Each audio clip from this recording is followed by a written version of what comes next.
Good morning, guys.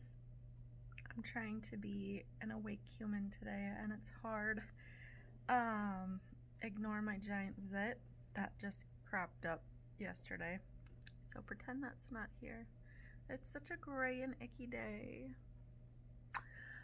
Alright, if you guys are new to my channel, hello. My name is JoBeth. I have two munchkins. One is 7. She is a crazy, wonderful child. And then the other one is 2, and he is also a crazy, wonderful child.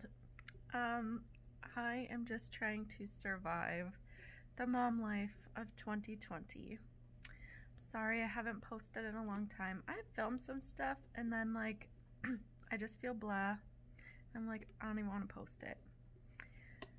So I really wanted to talk about how the average working family is doing right now, because that's us. Average working family with 2 kids and a dog and 2 cats.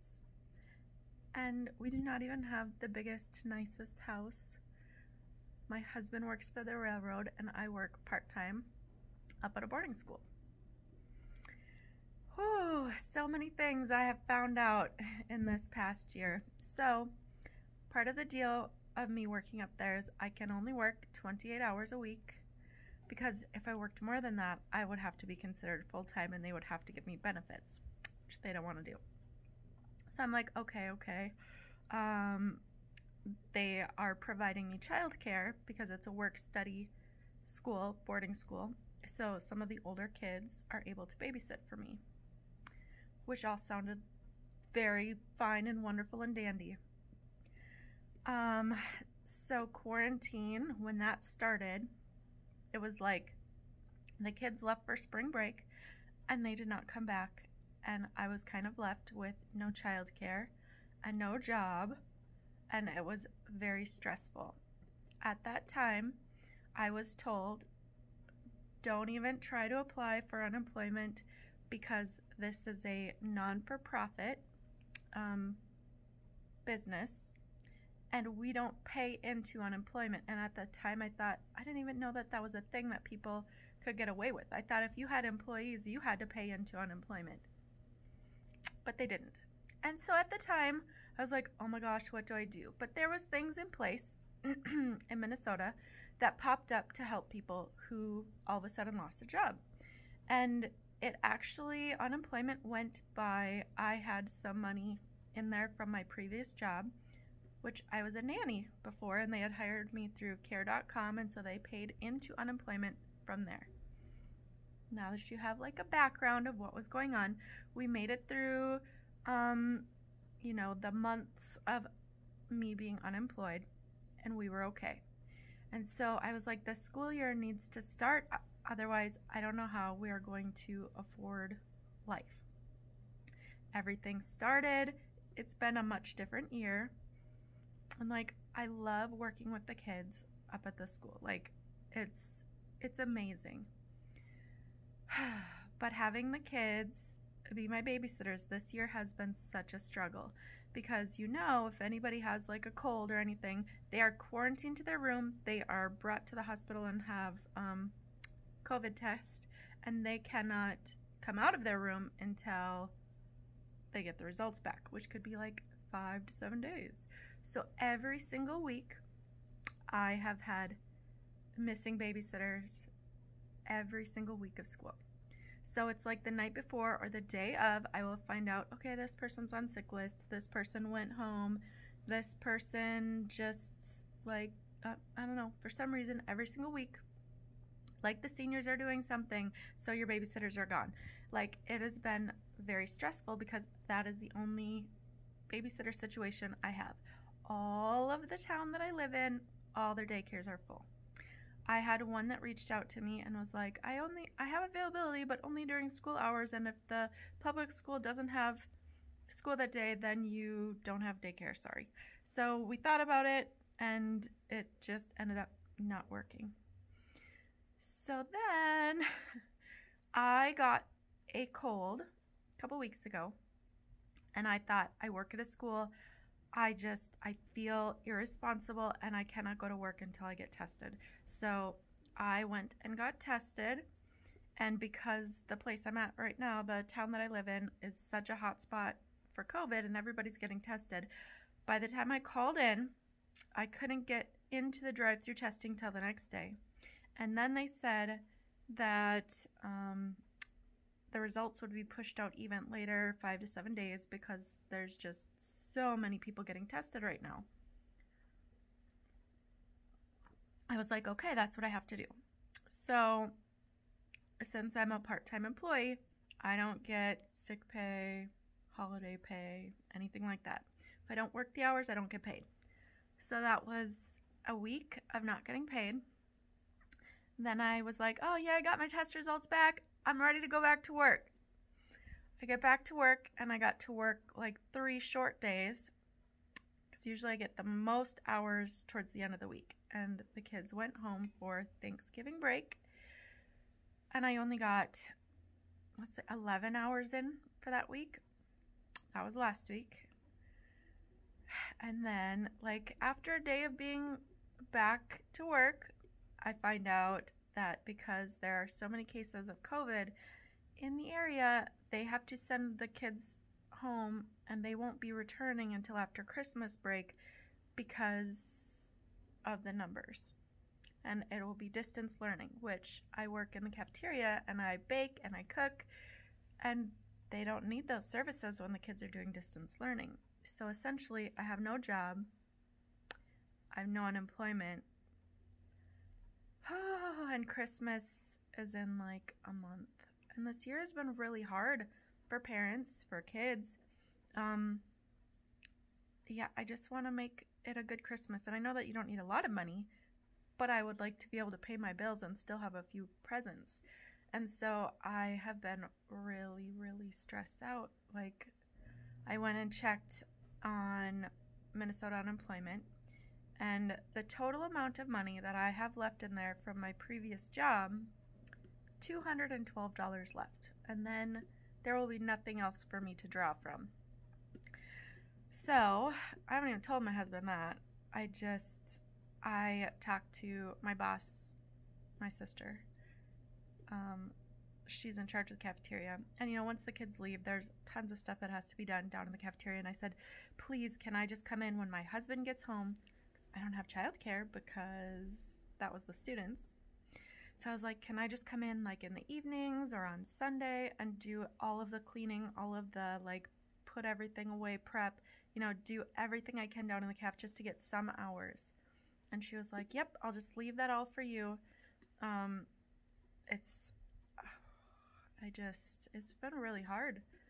Like, I get up early with the kids, I do all the stuff with them all day long, I try to do all the stuff at home, and then after my husband gets home, I have to go into work and scrub the floors. And the other day I chopped 75 pounds of onions.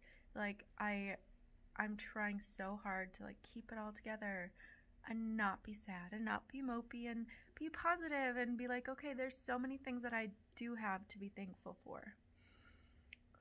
I don't want to cry. I'm not gonna cry. I have a home. We can still pay the heat, which in Minnesota, that's a big deal. Like, I have a brother right now who is COVID positive. I have a sister-in-law who's COVID positive. It is literally all around us. One of the teachers from my child's school just tested positive. Like, it's scary. It is all around us. So you're trying to keep your kids at home, and you're trying to not go anywhere, and you're locked up in your house, and my depression, my anxiety, it's all going through the roof. Last night I couldn't sleep till about 3, and then I got to get up with my kids, and they're downstairs playing right now. In case you've heard nothing, you're like, oh, where are your kids? I'm stressed.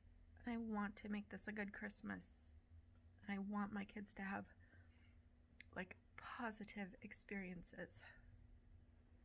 This year is really hard.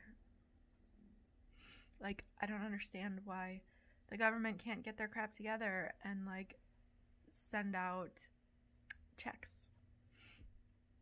like a second wave, help people out. There are people in far worse situations than me who can't pay their mortgage or rent, or their kids have no food on the table, and like my heart just breaks for all of the hard times right now. All the people who won't have any presents for Christmas. It just, like, I want to be able to help people, and right now I'm like struggling on how I'm going to pay my own bills. I was so excited. I was going to have like all my brothers and sisters over for Thanksgiving, all the ones that live in Minnesota. We are going to do a family Thanksgiving the Saturday after. And like with everything going on, I had to be like, okay, it's all canceled. I won't see all of you. I haven't seen my parents who live in Idaho in this summer. It will be 2 years. This last summer was their 50th anniversary, and we were going to have a huge party for them. That didn't happen. I mean, I know that some of these things that I'm talking about are like first world issues, but those hurt too. It hurts not to be able to see my family. And I'm like, Christmas won't be ruined if you can still spend time with the people that you love. But it's like, I want to see my brothers and sisters. Like, we have a very close-knit family. And I'm trying to do the right things and not go places and order my groceries online and do all the things. This is what I've been doing for months and months and months. I have not hardly gone into a store. I've been good. So I tried to put in an online order for Walmart the other day. And it was like, the soonest you can get it is 3 days away at the last slot. And I was like, whew, okay. Hopefully I can get all the stuff that I need for Thanksgiving. I still want to have a good Thanksgiving. And so, like, I waited, and there was like 5 or 6 unavailable items. There was 5 or 6 substituted items. I was like, ooh, now it's like 2 days before Thanksgiving, and I do not have all the stuff that I need, which is boo for me. I mean, it's not that big of a deal, but I mean, I want the holidays to be special. I'm the type of person that's like putting in work like the whole week before, trying to like bake homemade pies and make like special things for my family. That's how I show that I love them. I was like, I cook and bake up a storm, and I spend hours trying to like make things beautiful, and I'm struggling, guys. And I don't know how to just snap out of it and not worry about money and not worry about sickness and not worry about like all of the things that keep me up at night. Like, this is what working class people are going through right now. Some households, there are 2 people unemployed. Some people can still go to work and everything is almost not even normal, but they can still pay their bills. But I feel like all these people who have been working their butts off in the hospital, like putting themselves in danger, they should have had like bonuses. Like, I have so many friends and family who are working in healthcare, and I know my sister-in-law was like, guess what I got from my company this year as a thank you? I got a rock that's painted that says thankful. I was like, she's worked so many extra hours, picked up shifts, like she has taken over. Like, she used to have every Thursday off. For a while I had to watch her kids in the summer on Thursdays because they needed her on her day off. Like, she has been called in at all hours of the night. She has put herself and her kids in danger. And, like, that was the thank you that they got. And I was like, oh, this is just a hard year. It's so hard. I'm so sick of being locked away and, like, not enjoying life. I feel like I've been a Debbie Downer this whole time. Guys, I just need to get these things off of my chest. Like, I'm just hiding until I feel like I'm in a better mood. And, I have better days and better moments, but it's like this year is just sucking the life out of me and the energy, and like, I'm like, ugh, I don't even have the time to edit a video and put it up. Guys, I love you, and I hope you're all doing good. Like, I hope that you guys have enough money. I hope that you guys have a place to stay, and that you can have a good and thankful Thanksgiving. I hope that things come around soon and that we can go back to getting out of our homes. Yeah. I'm really hoping and wishing for a good 2021. All right. I love you guys. Talk to you later. Bye.